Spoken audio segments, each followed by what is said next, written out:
ನಮಸ್ಕಾರ. ಮನಸ್ಸಿನ ಧ್ವನಿ ಚಾನೆಲ್ಗೆ ಸ್ವಾಗತ. ಇವತ್ತು ನಾವು ಮಾತನಾಡಲು ಹೊರಟಿರುವ ವಿಷಯ ತುಂಬಾ ಸೂಕ್ಷ್ಮವಾದದ್ದು, ಅಷ್ಟೇ ಆಳವಾದದ್ದು. ಒಂಟಿ ಹೆಣ್ಣು. ಈ ಎರಡು ಪದಗಳನ್ನು ಕೇಳಿದ ತಕ್ಷಣ ನಿಮ್ಮ ಮನಸ್ಸಿನಲ್ಲಿ ಮೂಡುವ ಚಿತ್ರಣವೇನು? ಮಸುಕಾದ ಕೋಣೆಯಲ್ಲಿ ಕುಳಿತಿರುವ ಅಸಹಾಯಕ ಹೆಣ್ಣ? ಅಥವಾ ಎಲ್ಲವನ್ನೂ ಕಳೆದುಕೊಂಡು ಶೂನ್ಯತೆಯಲ್ಲಿ ಬದುಕುತ್ತಿರುವ ಜೀವನ? ಸಮಾಜದ ಕಣ್ಣಿಗೆ ಒಂಟಿತನ ಅಂದರೆ ಅದು ಒಂದು ಶಾಪ. ಆದರೆ ಆ ಮೌನದ ಹಿಂದೆ, ಆ ಏಕಾಂತದ ಕೋಟೆಯೊಳಗೆ ಒಂದು ದೊಡ್ಡ ಮಹಾಸಾಗರವೇ ಅಡಗಿದೆ. ಅದರಲ್ಲಿ ನೋವುಗಳಿರಬಹುದು, ಆದರೆ ಹೊಸದನ್ನು ಕಟ್ಟಿಕೊಳ್ಳುವ ಛಲವೂ ಇದೆ. ಇವತ್ತು ನಾವು ಮಾಯಾಳ ಕಥೆಯ ಮೂಲಕ ಒಬ್ಬಂಟಿ ಹೆಣ್ಣಿನ ಬದುಕಿನ ನಿಜವಾದ ಅರ್ಥವನ್ನು ಅರಿಯಲು ಪ್ರಯತ್ನಿಸೋಣ. ಇದು ಕೇವಲ ಒಂದು ಕಥೆಯಲ್ಲ, ಇದು ನಮ್ಮ ಸುತ್ತಮುತ್ತಲಿರುವ ಅನೇಕ ಹೆಣ್ಣು ಮಕ್ಕಳ ಮನಸ್ಸಿನ ಧ್ವನಿ.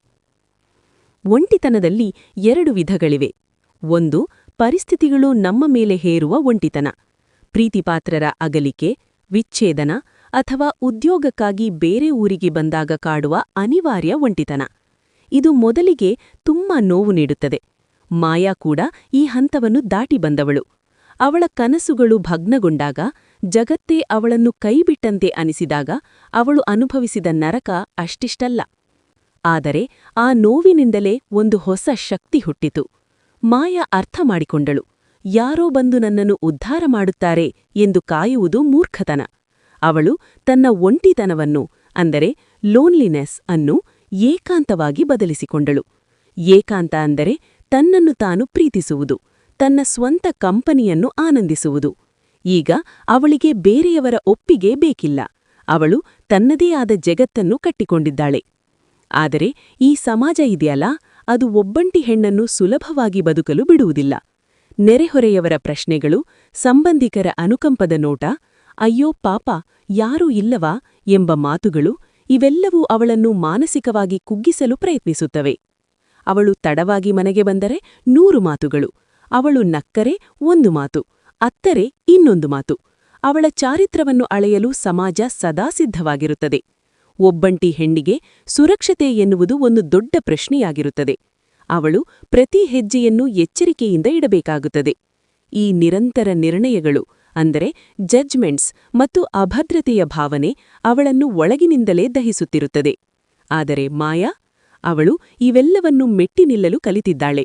ಸಮಾಜದ ಮಾತುಗಳಿಗೆ ಕಿವಿಗೊಡದೆ ತನ್ನದೇ ಹಾದಿಯಲ್ಲಿ ನಡೆಯುತ್ತಿದ್ದಾಳೆ. ಒಂಟಿತನವು ಮಾಯಾಳಿಗೆ ನೀಡಿದ ದೊಡ್ಡ ಕೊಡುಗೆಯೆಂದರೆ ಸ್ವಾವಲಂಬನೆ. ಯಾರೂ ಇಲ್ಲದಿದ್ದಾಗ ಅವಳು ತನ್ನ ಎಲ್ಲ ಕೆಲಸಗಳನ್ನು ತಾನೇ ಮಾಡಲು ಕಲಿತಳು. ಬ್ಯಾಂಕ್ ಕೆಲಸದಿಂದ ಹಿಡಿದು ಮನೆಯ ದುರಸ್ತಿವರೆಗೆ ಎಲ್ಲವನ್ನೂ ನಿಭಾಯಿಸುತ್ತಿದ್ದಾಳೆ. ಆರ್ಥಿಕವಾಗಿ ಸದೃಢ ಆಗುವುದು ಕೇವಲ ಹಣ ಗಳಿಸುವುದಲ್ಲ, ಅದು ಅವಳಿಗೆ ನೀಡಿದ ಸ್ವಾತಂತ್ರ್ಯ ಮತ್ತು ಆತ್ಮವಿಶ್ವಾಸ. ಅವಳೀಗ ತನ್ನ ಕನಸುಗಳನ್ನು ಬೆನ್ನಟ್ಟುತ್ತಿದ್ದಾಳೆ. ಅವಳು ಬಯಸಿದ ಬಟ್ಟೆ ಧರಿಸುತ್ತಾಳೆ, ಅವಳಿಗೆ ಇಷ್ಟವಾದ ಸ್ಥಳಕ್ಕೆ ಪ್ರವಾಸ ಹೋಗುತ್ತಾಳೆ. ಅವಳ ಸಂತೋಷವು ಯಾರೊಬ್ಬರ ಮೇಲೂ ಅವಲಂಬಿತವಾಗಿಲ್ಲ. ತನ್ನ ಜೀವನದ ನಿರ್ಧಾರಗಳನ್ನು ತಾನೇ ತೆಗೆದುಕೊಳ್ಳುವ ಆ ಶಕ್ತಿ, ಆ ಹೆಮ್ಮೆ ಅವಳ ಮುಖದಲ್ಲಿ ಎದ್ದು ಕಾಣುತ್ತದೆ. ಒಂಟಿ ಹೆಣ್ಣು ಅಂದರೆ ಅಬಲೆಯಲ್ಲ, ಅವಳು ಸಬಲೆ.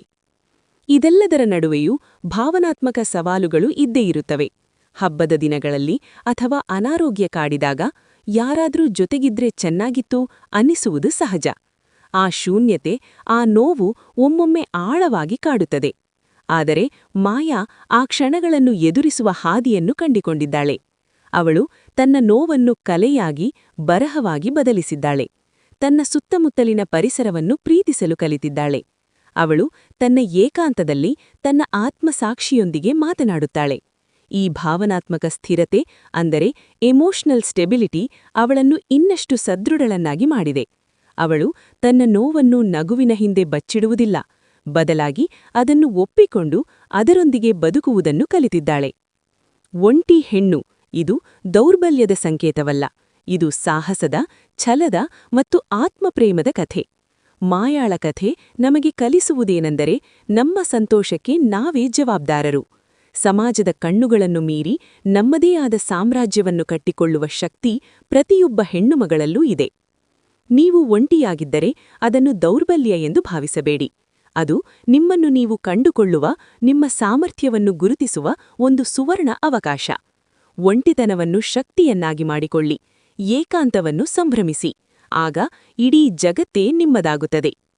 ಈ ವಿಡಿಯೋ ನಿಮಗೆ ಇಷ್ಟವಾದಲ್ಲಿ ಲೈಕ್ ಮಾಡಿ, ಶೇರ್ ಮಾಡಿ ಮತ್ತು ಮನಸ್ಸಿನ ಧ್ವನಿ ಚಾನೆಲ್ಗೆ ಸಬ್ಸ್ಕ್ರೈಬ್ ಮಾಡಿ. ನಿಮ್ಮ ಆಲೋಚನೆಗಳನ್ನು ಕಮೆಂಟ್ ಬಾಕ್ಸ್ನಲ್ಲಿ ಹಂಚಿಕೊಳ್ಳಿ.